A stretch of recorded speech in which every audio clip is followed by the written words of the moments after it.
Hello and welcome to this edition of FYI Weekly, your official source for the latest news and information from the city of Greensboro.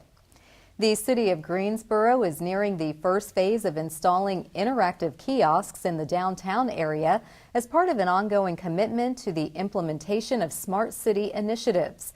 Installation is set to begin in March, with the kiosks being live in May. The city has an agreement with Smart City Media, allowing this new communication tool that supports public Wi-Fi, small business, and broader communications. Compelling smart media is delivered through a public-facing network powered by interactive smart signs or city posts and a companion mobile application. Smart City Media, in partnership with Duke Energy, has developed a pathway for providing multiple public opportunities through the city posts. Using a system of interactive kiosks installed in key locations, the city posts provide a real-time mobile broadcast of customized content that will feature city and transit. The first deployment will include 13 kiosks located near Lewis Street, downtown parks, the downtown Greenway, Hopper Stadium, the Depot, City Hall, and Elm Street. This program is modeled after a similar initiative in Kansas City and Louisville. The Greensboro Fire Department plans to continue high-rise training at the Lincoln Financial Building located at 101 North Elm Street. This will take place over 3 days, March 27th through March 29th, from 8:30 a.m. until 4 p.m. These exercises will ensure each firefighter in the Greensboro Fire Department will receive this highly specialized training. The exercises will allow firefighters the opportunity to practice high-rise techniques, including fire attack, search and rescue efforts, and ventilation practices. The Greensboro Fire Department extends a special thanks to Lincoln Financial for allowing our firefighters this rare opportunity to train and practice these techniques. There will be a fire apparatus located around the Lincoln Financial Building during these training sessions. A few traffic lanes will be blocked from 8:30 a.m. until 11 a.m. and from 1:30 p.m. to 4 p.m. There will be no live fire used during these training exercises, but the public is asked to try to avoid this area or expect delays during this training. The Greensboro Public Library invited the community to celebrate Earth Day with free fun and educational experiences for the entire family. This year's celebration will take place from 1 p.m. to 5 p.m. on Saturday, April 6th at the Kathleen Clay Edwards Family Branch Library, located at 1420 Price Park Road. Enjoy hands-on nature and eco exhibits, hay rides, a tiny house exhibit, live animals, STEM activities, eco art, alternative vehicles, face painting, nature crafts, and so much more. All activities are free and open to the public. Prior to Earth Day celebrations, Greensboro Beautiful is asking for volunteers to take part in the Great American Cleanup from 9 a.m. to noon at various locations around Greensboro. Individuals, groups, and families are encouraged to show their respect for the environment and our city. To learn more or to sign up as a volunteer, visit the Greensboro Beautiful website. In an effort to help each of us improve our quality of life, the city has partnered with Cone Health for a series of brief and informative videos designed to inspire you to make better choices when it comes to healthy living. Let's check in with our friends at Cone Health for today's news for your health. With 1 in 8 women estimated to be diagnosed with breast cancer within their lifetime, it's important for women to understand the risks. So let's bust some common breast cancer myths. Myth: deodorant can cause breast cancer. So why do people think this? Aluminum is the active ingredient in deodorants. These plug the sweat ducts that stops the flow of sweat to the skin's surface. It's been suggested that aluminum may have direct harmful activity in breast tissue. However, no studies to date have confirmed this. Some research is focused on parabens, which are preservatives used in deodorants and antiperspirants that mimic estrogen in the body's cells. There is no evidence that parabens cause breast cancer. In fact, most deodorants in the United States do not currently contain parabens. Myth: the only sign of breast cancer is a lump. Although the most common sign of breast cancer is a lump, there are other signs of breast cancer too. Less common signs and symptoms include breast pain or heaviness, persistent changes such as swelling, thickening, or redness of the skin, and nipple abnormalities such as spontaneous discharge, especially if it's bloody, erosion or retraction, along with a change in breast size. Any persistent change in the breast should be evaluated by a physician as soon as possible. Breast cancer can only be inherited. Most women who develop breast cancer do not have a family history of the disease. Only 5 to 10% of breast cancer is related to genetic abnormalities. So the rest of us are at normal risk for getting breast cancer, which is 12.4% in our lifetimes, or the 1 in 8 statistic we all talk about. Myth: young women don't get breast cancer. In 2017, 7% of women under 40 were diagnosed with a form of breast cancer. Women who are diagnosed under age 40 have worse survival rates than those who are older, so self-breast awareness is key, and seeing your doctor if you know any changes in your breasts immediately is crucial. What is self-breast awareness? Self-breast awareness is being aware of your breasts, how they both look and feel, and reporting any changes promptly to your physician. Myth: mammograms cause cancer.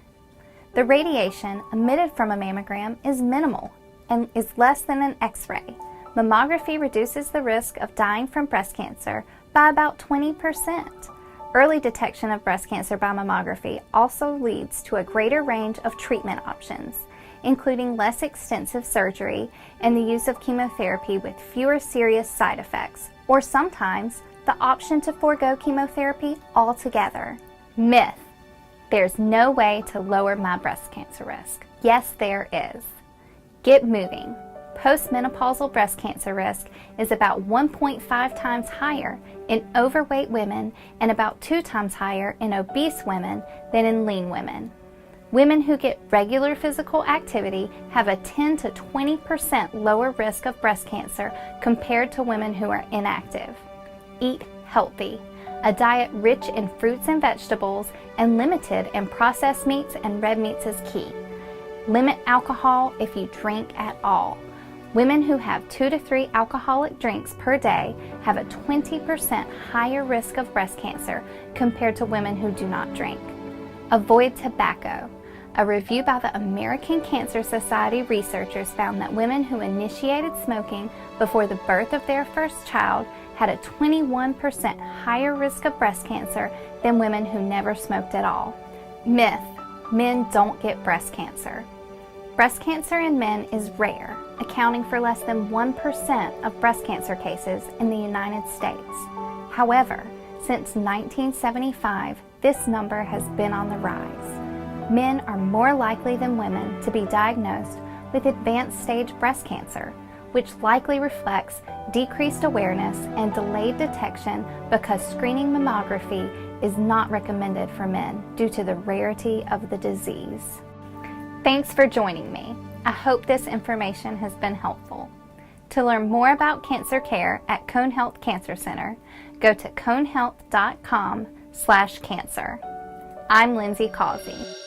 The City of Greensboro scores high marks in the Carolinas for providing equity and inclusion in the workplace. We'll have that story and more news coming up after the break. Stay with us.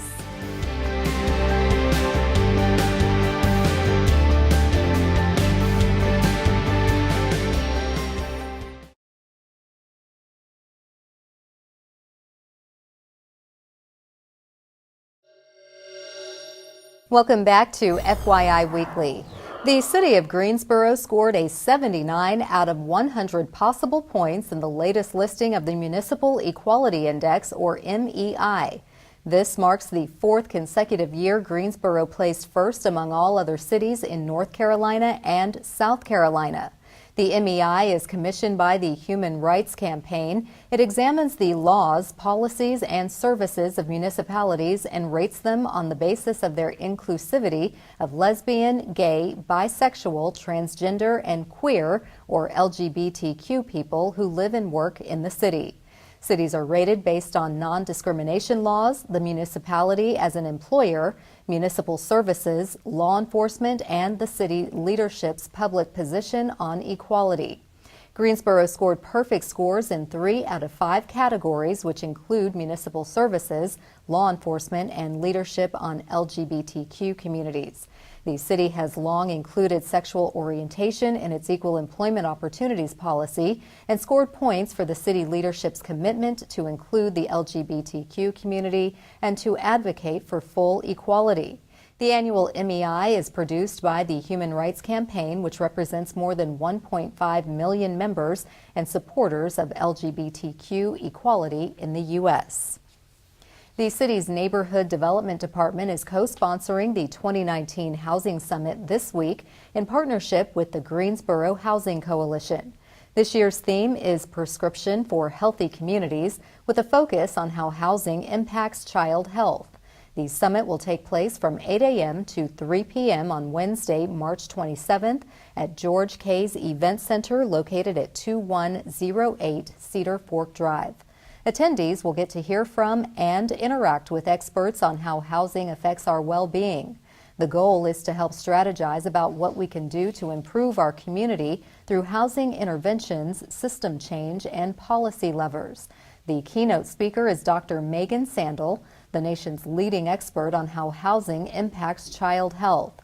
Registration for the event is required. To reserve a seat, contact the Greensboro Housing Coalition at 336-691-9521.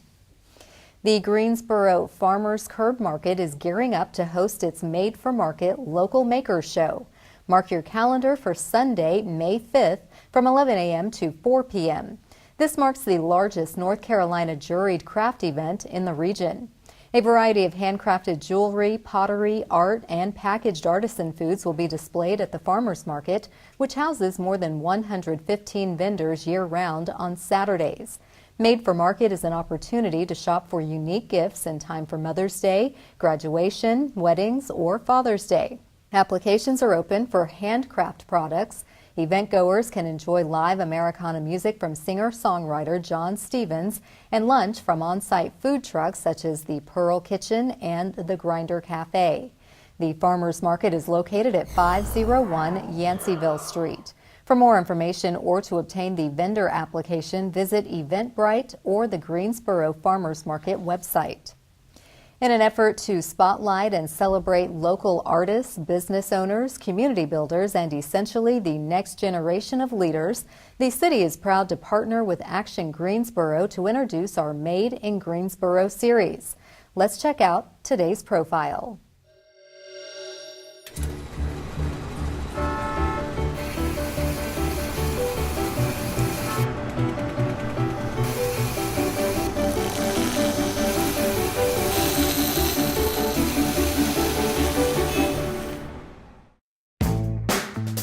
Randy Wadsworth knew for a long time he wanted to go into business with his old friend Damian Dame Moore from his UNCG Bryan school days. They went all in, leaving behind their corporate gigs to build their first restaurant together, applying all of those business school lessons. They had a dream and a penny and a lot of sweat equity. They did tons of market research and taste testing before they landed on a favorite from Dame's time running a catering business, chicken and waffles. Randy took one bite, and that was the moment he knew they were on to something big. Today, they own 4 Dame's Chicken and Waffles locations in downtown Greensboro, Durham, Cary, and the Duke campus, featuring comfort food favorites like mac and cheese and collard greens, and of course, their signature dish. They offer 10 combinations of fried chicken and crispy Belgian waffles, each with a different tasty drizzle of sauce and a unique flavored butter known as schmear. Dame and Randy also give back to the community. They created a scholarship fund to help UNCG students as their way to give back to the school that got them to where they are. Randy says Greensboro will always be home. There's still so much more growth potential for them in this city.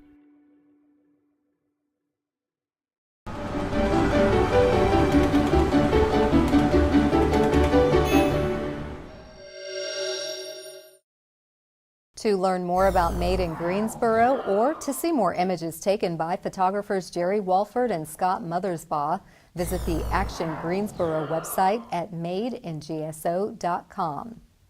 Keeping our waterways clean and free of litter and other debris is the focus of our water resources staff and other agencies. Coming up after the break, we'll explain how you can do your part to help support this environmental endeavor. Stay with us.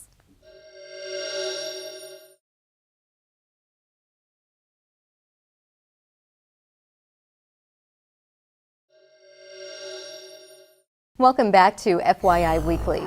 Keeping the green in Greensboro takes a village, so to speak. There are several opportunities for the community to come together and work towards this goal, led by Water Resources. Joining me now to give us an orientation about Guilford Creek Week and all that takes place throughout the week is LaToya Harris. She is the Water Education Program Coordinator for the city's Water Resources Department. Hello, LaToya. Thank you for joining us. Thank you for having me. Absolutely. This is a very exciting time for you, your staff, your department. How did Creek Week come about, and what is it? So Creek Week started with the city of Raleigh. They started the program, and over the past couple of years, it's kind of just taken force. Alamance County has become involved, city of Greensboro, city of High Point, and Forsyth County. And Creek Week is a week-long celebration where we are celebrating our local waterways, we're promoting environmental stewardship, and just letting everyone know why it's important to keep our environment safe and keep our waters clean. Okay, so this is truly a Guilford County effort. It sure is. Okay, and when is Creek Week actually taking place? Creek Week takes place March 23rd through March the 30th. Okay, so it's happening as we speak. Right now. Okay. Yes. Now, are there other participating agencies that pitch in and help the city with this? Yes, so in conjunction with the city of Greensboro, we have the city of High Point, we have Guilford County, North Carolina Cooperative Extension, and we also have Stormwater Smart and other local businesses. Okay, so during this week, different activities are going on for the specific purpose of kind of cleaning up our waterways and the areas near the water. So what kind of activities do you have planned? So we have tons of activities. We have some library story times for the young children. We have some family fishing events, hiking events. We even have a rain barrel workshop where you can learn how to build your own rain barrel. And for the adult time, you can go to a local bar and do some Creek Week trivia. Okay, now what is the rain barrel? Why would you want to build a rain barrel? So you could build a rain barrel to catch the natural water that comes from the rain, and you can use that to water your garden, water any of your plants, just to help conserve our water. Okay, well, we've certainly had quite a bit of rain, so hopefully people got the barrels built before all this rain came. Now, as far as memories, you do this event every year. Do you have a favorite memory from last year's Creek Week? I would say last year's favorite memory would be our kickoff event with the Greensboro Swarm. The Greensboro Swarm is an affiliate of the Charlotte Hornets, and we invited them to participate in a creek cleanup. We had local college students come out. We had over 80 people come out to clean up Latham Park, and it was a great event. We picked up lots of trash. Even the players got involved and got their feet dirty. Oh, wow. Well, that's great. And as I said, it does take a village. Yes. And we don't need it to only happen during Creek Week. We want people to be vigilant all throughout the year. Correct. Okay. Well, thank you, LaToya, for coordinating Creek Week activities and reminding us how we can safeguard the environment. Do come back anytime and give us updates on all the other great programs that you have in Water Resources. I sure will. Thank you for having me. Thank you. Stay tuned for a little-known fact about Greensboro as we tell you something about the city. That's coming up after the break. Stay with us.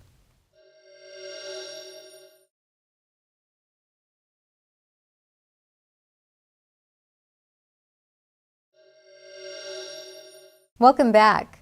One way to stay informed about what's happening in the city is by attending or tuning in to city council meetings. The Greensboro City Council meetings are open to the public, but if you cannot attend, we broadcast the meetings live right here on GTN, and we also stream the meetings live on the city's website. Council meetings take place at 5:30 p.m. on the first and third Tuesdays of the month on Level 2 of the Melvin Municipal Office Building located at 300 West Washington Street. The first meeting of the month includes public comments and special presentations. Meetings on the third Tuesday of the month focus on public hearings and city business. The fourth Tuesday is reserved for a meeting as needed. To review the council meeting schedule and agendas, please visit the city's website. Here's an opportunity to learn a little something about the city. The Pinecroft-Sedgefield Fire District will conduct its semi-annual fire hydrant testing throughout the month of April. All hydrants in the Pinecroft-Sedgefield Fire District will be tested to ensure they are operating properly and able to produce the required water pressure when needed. This testing also includes all hydrants in the town of Jamestown. Because this testing must be done during regular operating hours, it will be impossible to know in advance just when or where the testing will take place in any specific area. Opening hydrants can sometimes cause a temporary discoloration of water in nearby homes. The discoloration is not harmful in any way and can be cleared up by running the water for a few minutes. This testing ensures the protection of our residents and is also an evaluation indicator used by the North Carolina Response Rating System, which evaluates fire districts according to the protection they offer. Coming up after the break, we'll showcase our department spotlight, but first, prepare to mark your calendar for all the great events happening this week on the town.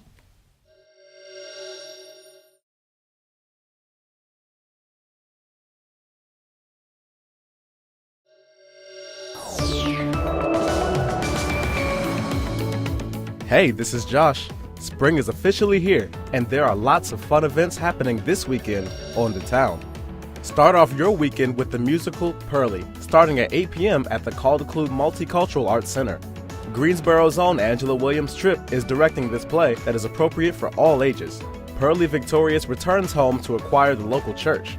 A recent inheritance will supply the money, but when Pearly goes to claim it, events take a wild turn. There will be additional showings on Saturday and Sunday. Visit thedramacenter.com for more information. Have you had a chance to participate in Guilford County Creek Week yet? It's not too late. On Saturday from 10 a.m. to 1 p.m., you're invited to Get Outdoors Paddle Sports Creek Cleanup taking place at the Greensboro Arboretum. All are welcome to help with cleanup efforts along the stream and area surrounding the beautiful Greensboro Arboretum. Bags and gloves will be provided. For additional Creek Week events happening all weekend long, go to guilfordcreekweek.org. Speaking of Creek Week, did you know that this Saturday is Family Fishing Day at Lake Townsend Marina? Attend this free event led by the North Carolina Wildlife Commission. Learn all about proper fishing techniques and fish identification. Bait and loaner poles will be provided and no license is required at this event. Call 336-373-3694 with any questions. Also on Saturday, head over to the Greensboro Coliseum for the 2019 NCAA Women's Basketball Regional Tournament. The road to the 2019 NCAA Women's Final Four stops right here in Greensboro on this Saturday when the Atlantic Coast Conference hosts one of its 4 regional rounds of the Division I Women's Basketball Tournament. To purchase tickets, visit greensboroColiseum.com.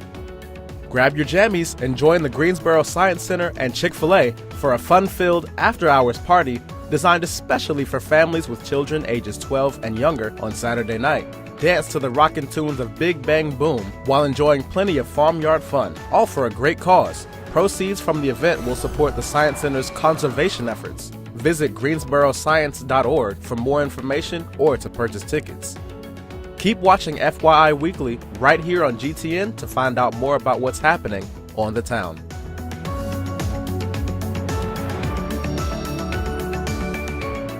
Welcome back.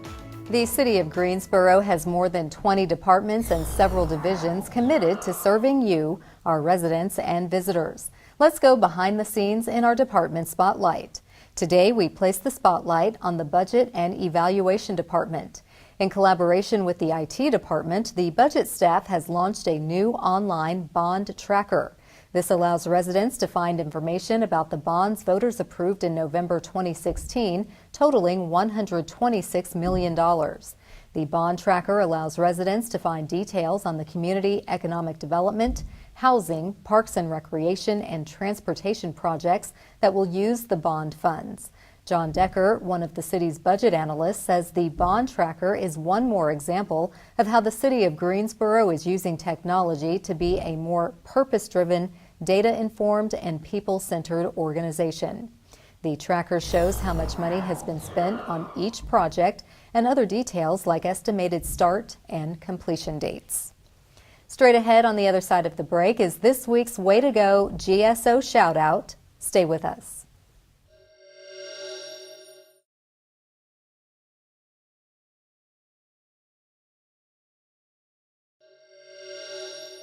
As we draw to a close, we always want to end on a positive note with our Way to Go GSO shout out. This week's shout out goes to the Greensboro Police and Fire Departments. This marks the 6th time members of both departments challenged each other in an ice hockey match called Guns and Hoses to raise money for Special Olympics of North Carolina. The officers and firefighters took to the ice at the Greensboro Ice House. Fans purchased raffle tickets for special prizes, including a custom-painted hockey mask. Specially made sweatshirts and T-shirts were also available for purchase. If you missed the Guns and Hoses Challenge and would like to support Special Olympics of North Carolina, visit the website to make a donation. That concludes this edition of FYI Weekly, but you can easily stay connected to the latest city news by linking to us on Facebook, Twitter, YouTube, and Instagram. Be sure to download our weekly podcast, Talk City Greensboro. For all of us here at the City of Greensboro, thanks for watching, and we'll see you next time.